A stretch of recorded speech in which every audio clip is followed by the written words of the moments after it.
Hello friends, Radhe Radhe, जय श्री कृष्णा। कैसे हैं आप सब लोग? आशा करती हूँ कि आप सब लोग बहुत अच्छे होंगे।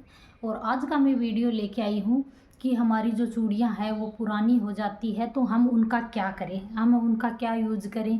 यानी कई चूड़ियाँ ख़राब हो जाती है या छिटक जाती हैं या क्रैक हो जाती हैं, तो उन चूड़ियों का हम क्या करें, हम क्या यूज़ करें।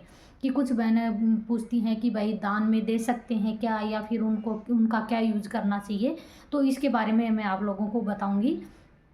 तो पहला मैं आप लोगों को यही बताऊंगी कि आपकी जो चूड़ियां हैं वो पुरानी हो जाती हैं, जैसे उनका कलर चला गया है, वो अनयूजेबल हो गई है, यानी आप उनको यूज में नहीं ले रहे हो, तो उन चूड़ियों का आपको क्या करना है। क्योंकि जो चूड़ियों का कलर चला गया हो, वो ख़राब हो गई हो, तो वो हम किसी को दे भी नहीं सकते हैं। और हालांकि अपनी जो पहनी हुई चूड़ियां हैं वो किसी को नहीं देनी चाहिए, क्योंकि चूड़ियां हैं वो हमारे सुहाग की निशानी होती है, बिंदी है, हमारा सिंदूर है, और हमारी जो चूड़ियाँ हैं वो हमारा सुहाग की निशानी होती है। तो हमारे सुहाग की निशानी हमें किसी को देनी नहीं चाहिए। हमारी सुहाग की ये चीज़ें होती हैं तो हमें ये किसी को देनी नहीं चाहिए। अगर आपको देनी है तो आप नई चीज़ लाकर उनको दें, क्योंकि नई चीज़ अपन देंगे, सुहाग की चीज़ें हैं जैसे बिंदी है, मेहंदी है, कुमकुम है, आप जो चूड़ियाँ हैं, ये सुहाग की चीज़ें हमें अपन व्रत वगैरह करते हैं, उपवास करते हैं या कोई पूजा वगैरह करते हैं तो हमें दान में ज़रूर देनी चाहिए ये चीज़ें।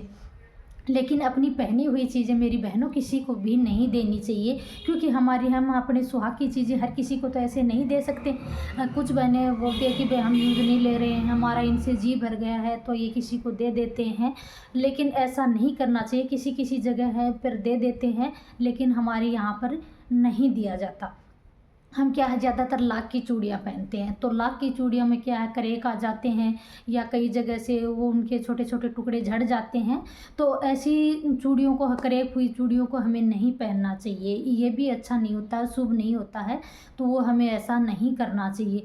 और कुछ साइड में क्या है, कांच वगैरह की चूड़ियाँ पहनते हैं, तो कांच की चूड़ियाँ जैसे मान लो छिटक जाती हैं, तो उनको भी वो चीज़ नहीं पहननी चाहिए। और जो छिटकी हुई चूड़ियाँ, चाहे वो लाख की हों या फिर कांच की हो, जो छिटक जाती है, उनको आप 3 बार चूम के डस्टबिन में आप डाल सकते हो, क्योंकि वो कोई यूज में नहीं आती। और लाख की चूड़ियाँ होती है हमारे राजस्थान में, तो क्या है, यानी करीब करीब हमारे लाख की चूड़ियाँ ही हम पहनते हैं, सुहागन ओढ़ते हैं, वो लाख की निशानी होती है। वैसे आजकल तो हमारे राजपूतों में तो जो बूर के चूड़े हैं वो भी चलते हैं, उनके अंदर हम लाख की चूड़ियाँ ऐड करके पहनते हैं।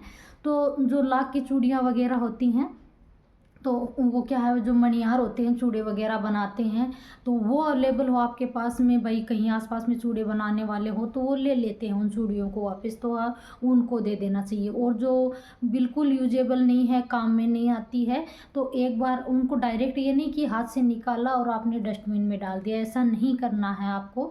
जैसे चूड़ियाँ छिटक गई हैं, टूट गई हैं, तो उन चूड़ियों को आपको क्या करना है कि एक या तो लाल रंग का या पीले रंग का कपड़ा ले लीजिए, आप उसके अंदर रख दीजिए हफ्ते भर के लिए।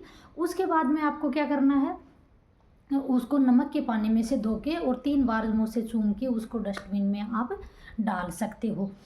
तो एक तो क्रैक की हुई चूड़ियाँ कभी नहीं पहननी चाहिए। एक अपने जो अपन आप आजकल के दौर पर अपन क्या करते हैं कि भाई जैसे कपड़े पहनते हैं, मैचिंग की चूड़ियाँ पहनते हैं, कहीं बाहर शादी वगैरह में जाते हैं या किसी फंक्शन में जाते हैं, तो हम क्या करते हैं, यानी हमारी मैचिंग की चूड़ियाँ पहनते हैं। तो आज की जो युवा पीढ़ी है वो इन चीज़ों का इतना ध्यान नहीं देती हैं। कुछ बहनें हैं वो तो चूड़ियाँ रखती नहीं है, एक हाथ में घड़ी पहन लेती है, एक हाथ में एक कड़ा पहन लेती है। कुछ बहनें हैं वो दोनों हाथों में ही नहीं पहनती है।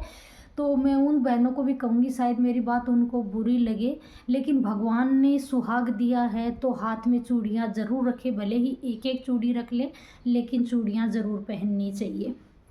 अपनी मांग और बिंदी, ये भगवान ने जिसको दिया है, तो उस चीज़ को हमें अच्छे से निभाना भी चाहिए, उस रीति रिवाज को। तो ये मैं उनको कहूँगी।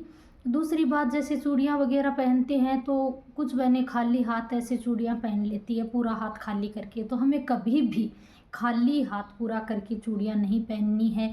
या तो जैसे अपना कोई दुपट्टा वगैरह होता है तो उसको ऐसे हाथ पे डाल लीजिए, वैसे करके आप चूड़ियाँ पहनिए। या फिर आप लाल जो मोली होती है, धागा, उसको आप बांध लीजिए, नाड़ अपन जिसको बोलते हैं, कई जगह मोली बोला जाता है, तो उस चीज़ को आप बांध लीजिए, फिर चूड़ियाँ पहन लीजिए, फिर आप उसको खोल सकते हो। तो यानी पूरा हाथ खाली करके कभी भी चूड़ियाँ नहीं पहननी चाहिए।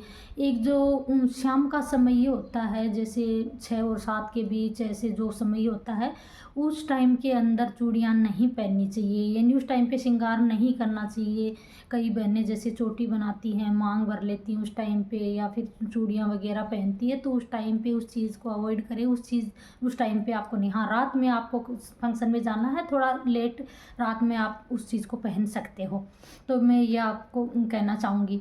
फिर नेक्स्ट मैं आपको ये बताना चाहूँगी कि चूड़ियाँ पहनते समय ये भी कुछ चीज़ों का आपको ध्यान रखना चाहिए कि दक्षिण की साइड मुँह करके कभी भी चूड़ियाँ नहीं पहननी चाहिए। हमें ज़्यादा शुभ होता है पूरब की तरफ मुँह करके चूड़ियाँ पहननी चाहिए, वो ज़्यादा शुभ होता है।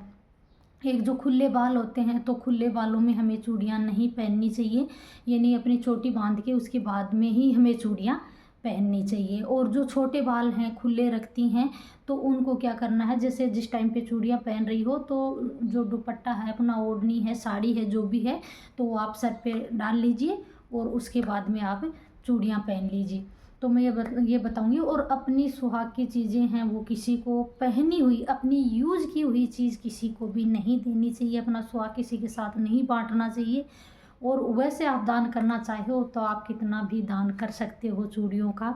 और पुरानी जो चूड़ियाँ हो जाती है, अनयूजेबल है, तो उनको आप सप्ताह भर रखिए, नमक के पानी से धोइए और 3 बार चुन के आप डस्टबिन में डाल सकते हो। पानी वगैरह में नहीं बहाना है आपको, क्योंकि पानी वगैरह में बहाएंगे तो पानी गंदा हो जाएगा, तो उस चीज़ का आपको ध्यान रखना है। तो मेरा वीडियो अच्छा लगे तो आप लाइक करें, कमेंट करें और जय माता दी ज़रूर लिखें। धन्यवाद।